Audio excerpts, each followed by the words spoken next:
नमस्कार विद्यार्थियों। इससे पहले वाले वीडियो में हमने परागकण के बारे में अध्ययन किया था। देख सकते हैं, पहले वाले वीडियो में हमने परागण पूर्व अवस्था में काय कोशिका और जनन कोशिका के बारे में अध्ययन किया था। इस वीडियो में हम परागण पश्च अवस्था, इस वीडियो में हमारे अध्ययन का टॉपिक है परागण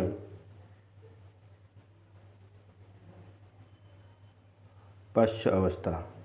तो हम परागण पश्च अवस्था का अध्ययन करेंगे। तो आप देख सकते हो कि सबसे पहले क्या होता है कि कोई भी परागकण होता है, कोई भी परागकण होता है वो वर्तिकाग्र की सतह पर आ जाता है। फिर वहाँ उस पर क्या बनती है, पराग नलिका बनती है। यही क्या होती है, परागण पश्च अवस्था होती है।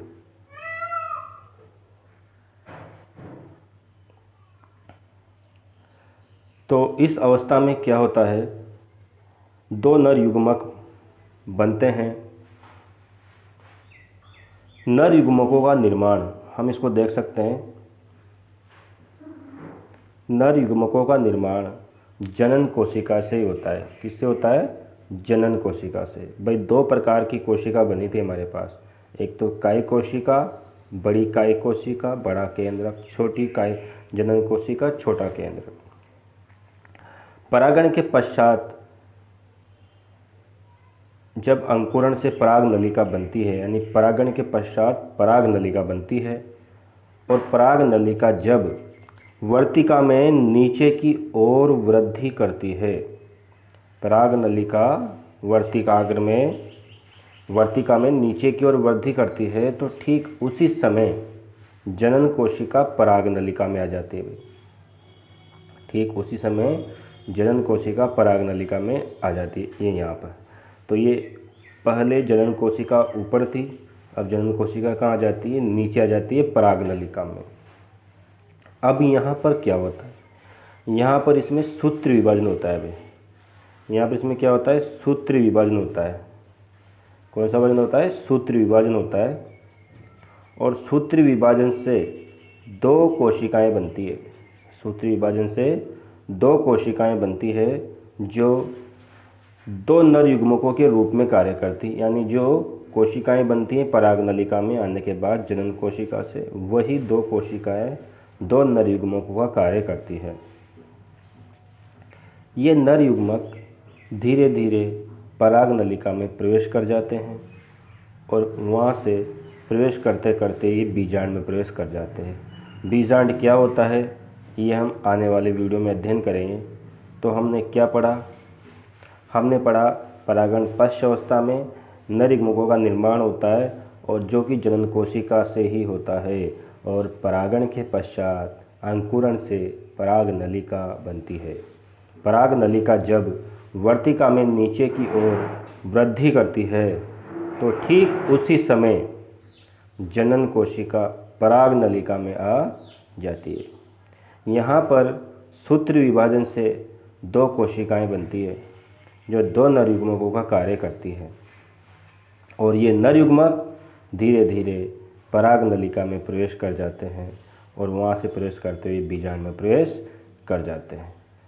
यह है पराग नलिका जो आपको नज़र आ रही है, ये पूरी वर्तिका के अंदर प्रवेश करती है। ये ठीक सिचुएशन में आपको बताऊंगा इस तरह से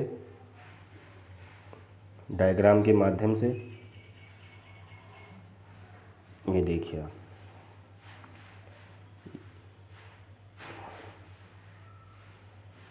ये है हमारी वर्तिका, ये ओवरी। यहाँ पर आता है ये कोई परागकण, ठीक है। यहाँ पर ये कोई परागकण आता है, तो परागकण में क्या बनेगी, पहले तो आके यहाँ रुक जाता है, फिर इसमें बनेगी पराग नलिका।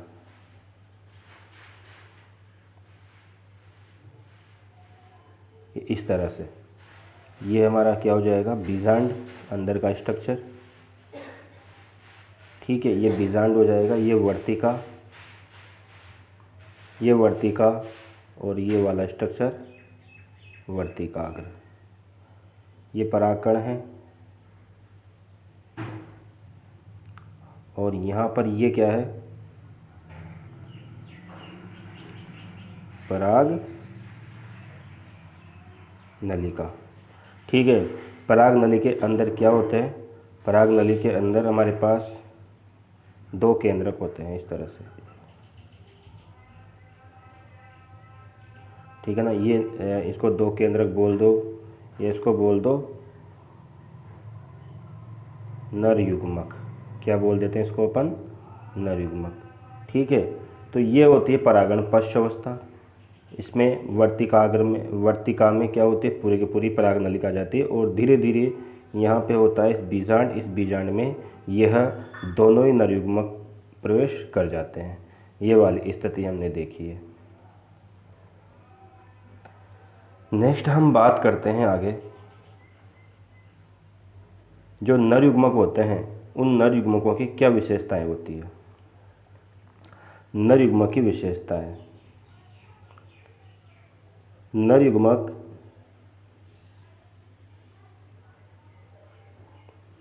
प्रत्येक नर युग्मक एक कोशिकीय होता है। क्या होता है, एक कोशिकीय, अचल या अकशाभिक होता है। प्रत्येक नर युग्मक एक कोशिकीय, अचल या अकशाभिक होता है। अकशाभिक का मतलब इसमें कशाभिका नहीं पाई जाती। यह अगुणित होता है, यानी ये एन होता है ओनली। यह अगुणित होता है तथा एक केंद्र की होता है, इसमें केंद्र की संख्या 1 होती है। अधिकांश एंजियोस्पर्म में नर युग्मकों का निर्माण पराग नलिका में ही होता है। अधिकांश एंजियोस्पर्म में नर युग्मकों का निर्माण पराग नलिका में ही होता है, जैसे लीलियम और निमोफिल, जैसे लीलियम और निमोफिल। तो नर युग्मक की क्या ये विशेषता है। यहाँ पर हमसे प्रश्न पूछा जा सकता है, हमसे क्या प्रश्न पूछा जा सकता है इस जगह पे, हमसे प्रश्न पूछा जा सकता है क्वेश्चन कि लीलियम में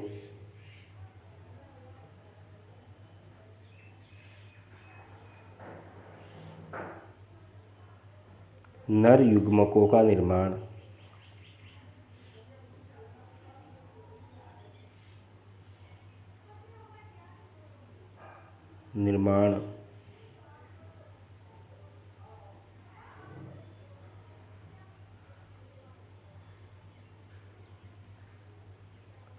कहाँ होता है। हमसे ये प्रश्न पूछने जाए कि लीलियम में, हमसे ये प्रश्न पूछा गया यहाँ पर कि लीलियम में नर युग्मकों का निर्माण कहाँ होता है। तो लीलियम क्या है, एंजियोस्पर्म ही तो है, किताब में लिखा हुआ है कि एंजियोस्पर्म में नर युग्मकों का निर्माण कहाँ होता है। तो पराग नलिका में होता है। कहाँ पे होता है, पराग नलिका में। तो आप कहाँ का लीलियम दे दिया जाए पेपर में या निमोफिल दे दिया जाए, आपको एक ही आंसर देना है कि लीलियम में नर युग्मकों का निर्माण कहाँ होता है, पराग नलिका में होता है। ठीक है, समझ आई बात। नर युग्मक की क्या विशेषता है, नर युग्मक एक कोशिकीय, अचल या अकशाभिक होता है, अगुणित होता है, एक केंद्रक होता है और अधिकांश जो एंजियोस्पर्म पादप है उनमें नर युग्मकों का निर्माण पराग नलिका में ही होता है। मनुष्य में भी ऐसा होता है, मनुष्य में भी सारी प्रक्रियाएं फैलोपियन ट्यूब में होती है। आगे हम चलते हैं, वो होती परागण पश्च अवस्था। अब हमारा नया टॉपिक शुरू होता है। यहाँ से हमारा एक न्यू टॉपिक शुरू होता है, अंडक की संरचना। इस न्यू टॉपिक में हम देख रहे हैं आपके सामने ये पूरा का पूरा अंडक की संरचना है। ये हमारे सामने हम देख सकते हैं, ये अंडक की संरचना है और अंडक की संरचना को हम पढ़ेंगे तो अंडक में सबसे पहला ऊपर वाला भाग होता है वर्तिकाग्र। कौन सा भाग होता है, वर्तिकाग्र। दूसरा भाग होता है वर्तिका। तीसरा भाग होता है अंडाशय और अंडाशय के अंदर ही क्या होता है, बीजांड होता है। हम बात करते हैं वर्तिका की। वर्तिका ऊपरी कप नुमा भाग होता है। वर्तिका क्या होता है, ऊपरी कप नुमा भाग होता है जो परागकणों को धारण करता है। यही आपको नोट्स में इस अक्सर लिखना है कि वर्ती काग्र क्या होता है, ऊपरी कप नुमा भाग होता है जो परागकणों को धारण करता है। उसके बाद नीचे वाला थोड़ा लंबा सा भाग होता है, नलिकाकार भाग होता है। तो अंडाशय का ऊपरी नलिकाकार भाग क्या कहलाता है, या फिर ऐसे भी बोल सकते हैं वर्तिकाग्र का निचला नलिकाकार भाग होता है जिसे हम वर्तिका कहते हैं।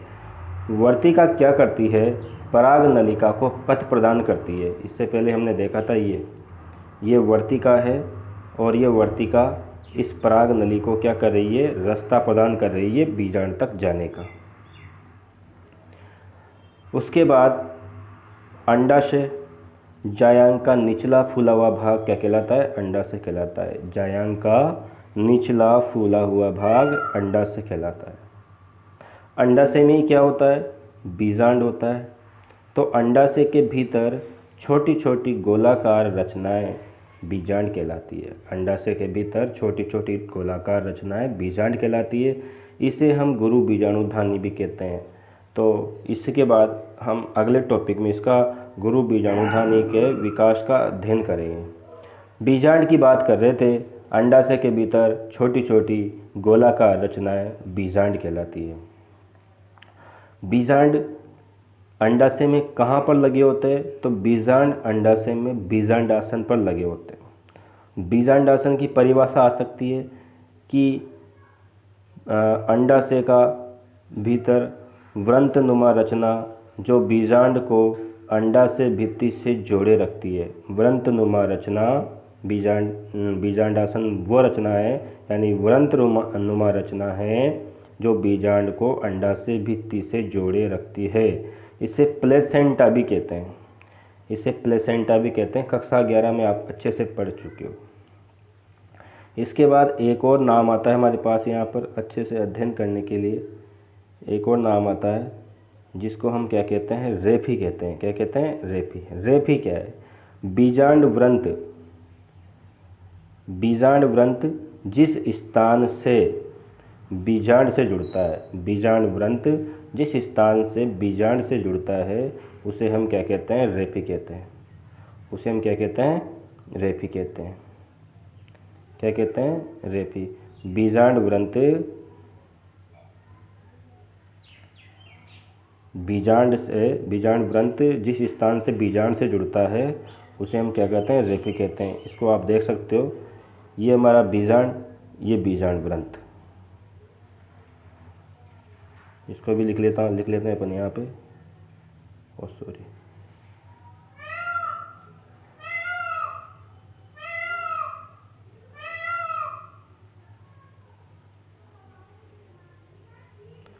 बीजांड व्रंत। तो बीजांड व्रंत बीजांड से जिस स्थान से जुड़ता है उसको हम क्या कहते हैं, रेफी कहते हैं। तो ये था हमारे अंडक की संरचना के बारे में अध्ययन। अब हम अगले वाले वीडियो में जो बीजांड होता है, तो ये बीजांड होता है, इस बीजांड की संरचना का क्या करेंगे, अध्ययन करेंगे। इस वीडियो में इतना ही। इस वीडियो को पूरा देखें। ठीक है, धन्यवाद।